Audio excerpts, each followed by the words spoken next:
ملا یعقوب ویلي چې قطر سره مو د افغان ځواکونو پر تجهیز او سمبالولو خبرې کړې دي. په سلامونو مو هرکلی کوم، زموږ یوټیوب چینل ته پخیر راغلی. که غواړئ په بشپړه توګه معلومات ترلاسه کړئ نو ویډیو راسره تر پایه وګورئ.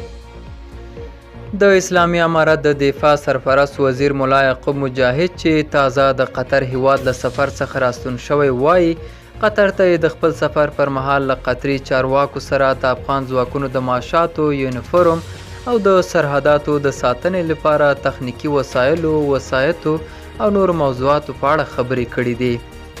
نوموړي زیاته کړه چې قطر له خپل دفاع وزارت سره د اسلامي امارت د دفاع وزارت د تړون غوښتنه وکړه څو د هماغه تړون په اساس اسلامي امارت سره همکاري وکړي. د نوموړي په وینا په دې اړه د قطر غوښتنې ورسره راوړي او د اسلامي شریعت او ملي ګټو له پام کې نیولو سره په یاد شوي تړون لاسلیک کړي. دفاع وزیر دا هم ویل چې قطر له مخکې نه دوی سره مرستې کړي او د هماغه مرستو په دوام دوی ترې نورې مرستې غوښتې دي. دا و زموږ نننی چمتو شوی ویډیو.